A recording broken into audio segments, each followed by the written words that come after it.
Welcome to Ray Reads, a podcast where I talk about the books I'm currently reading like I'm in a sad little one-man book club.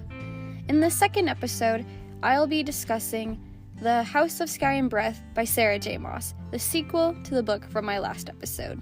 So, of course, spoiler alert for this book, and then spoiler alert to the Throne of Glass and A Court of Thorns and Roses series.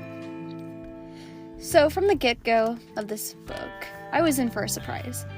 I couldn't believe that Bryce and Hunt weren't fucking. Obviously, they're very in love and attracted to one another, but they decide to take things slow and get to know each other better. I think that was a good idea, but then I think it's hilarious that they picked a date to have sex, that date being the Winter Solstice, which is, I think, 9 months after how they kind of got together in the first book. So Bryce describes their relationship as friends, but more, but without any of the physical benefits. But at the same time, her body is acutely attuned to his presence. Like her magic, her very blood answered to his. And so there's this awkward tension between them as they fight off their horniness.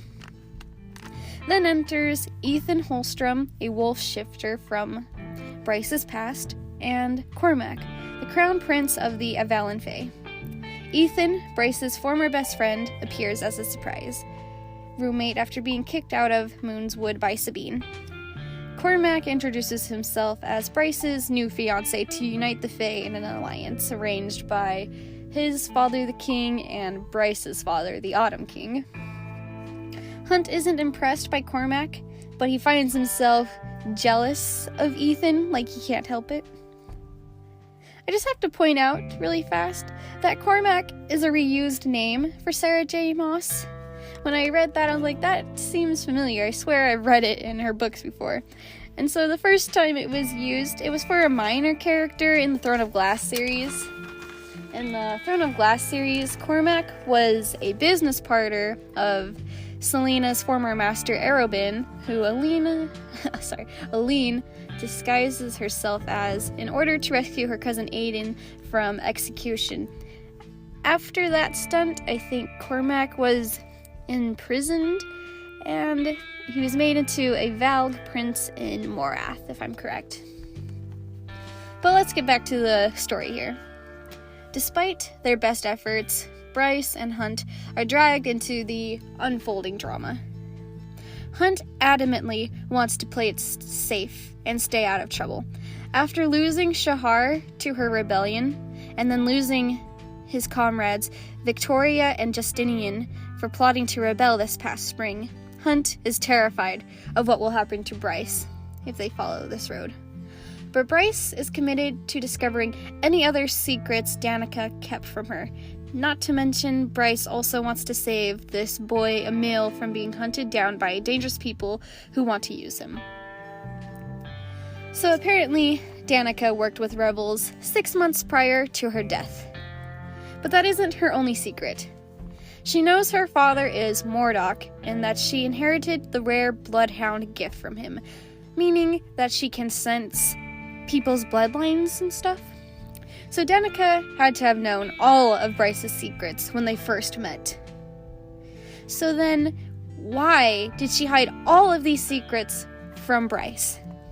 You know, the rebel activities are one thing. She could hide that to protect Bryce, had basically no power at that point.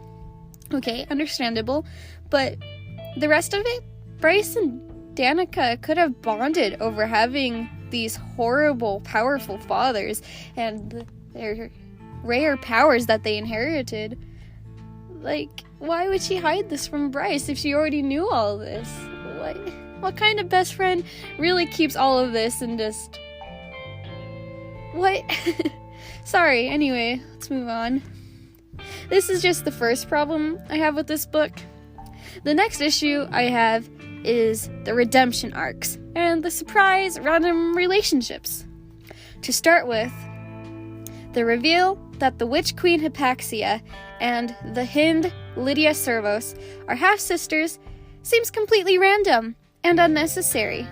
Really. Apaxia just needs more plot time right now. There is a lot happening with her, but she's treated as a minor character. I feel like maybe we can force this tie into making sense, but as of where it stands right now, it doesn't work for me. It's just out of the blue, just for fun. So I'm like, okay, but why? I need there to be a good reason. So if that doesn't come in the later books, I'm going to be disappointed. And then back to Danica's secrets, she had a mate. Her mate, Baxian, also known as the Hellhound, who is an angel, wants to join Hunt and Bryce as a rebel. For his lost love, he seeks a redemption arc. I'm like, okay, I guess. I don't know. And then Prince Cormac is also seeking a redemption arc. You know, he's kind of trying to make up for attempting to kill Rune and his pals during his ordeal where he claimed the Star Sword. And his ordeal, it's interesting, just a side note, I thought it was a little similar to the Aurelian Blood Rite in A Court of Thorns and Roses series, but anyway, Cormac's trying to get that, so that's 2 redemption arcs right there for love. And then a 3rd redemption arc with Lydia, the Hind, who turns out to be the informant, Agent Daybright. So, I feel like it's there's too many redemption arcs right here. You know, a lot of stories love to go for the good old-fashioned redemption arc, but they don't always work. You know, not everyone can be Zuko from Avatar: The Last Airbender. I'm sorry. Anyway, I honestly expected the Archangel Celestinia to be Agent Daybright. To start, she confides in Hunt she was close friends with Shahar, also called Daystar, Daybright, Daystar. You can't tell me there wasn't a connection. And she even admitted that she made multiple attempts to buy Hunt from Sandriel. Why else would she want to save Shahar's general? Tell me, what reasons could she possibly have besides the goodness of her heart? And then Daybright informed Rune that she was sleeping with a man she hates. A side note, again reminding me of A Court of Thorns and Roses with Rhys. But anyway, Celestina is faced with an unwanted arranged marriage mating as a form of punishment. It all just made so much sense. It all clicked. I loved it. I feel cheated that she isn't Agent Daybright. Like, why is it the Hind? Right now, I just am so upset over this, honestly. I just don't care about the Hind. I want to see Celestina, my little gay archangel. I was Agent Daybright, kicking ass. I don't care about Lydia's redemption arc. There's already, 3 other redemption arcs. I don't need any more. And here is my final big complaint for the story. I don't feel like the story has very high stakes until the end of it. It's almost as though the plot is buried under the sexual tension between everyone. Obviously, there's Bryce and Hunt, but then, weirdly enough, there's the sexual tension with Agent Daybright and Rune, 2 people who had, really never met. They have, mind sex and stuff. I'm like, okay, who asked for this? This is just, distracting me from my plot. What even? Anyway. Yeah, so the high stakes. When Bryce starts throwing around her princess status, the consequence is that the Autumn King moves to make her title official and therefore have control over her, which is, a big deal. You know, this would mean he'd force her to marry Cormac and she'd lose Hunt. While this is a big deal, they don't worry about it too much and end up solving the problem way too easily when it should have been at least a little more difficult. She literally walks in front of Celestina and okay, problem solved. Celestina said we're good. I mean, this book, like the first, is divided into parts, titled after the layers of hell: the chasm, the abyss, and the pit. At the conclusion of the book, being in hell makes sense regarding their bleak circumstances, but before then, it doesn't really add up. Nothing that bad really seems to happen.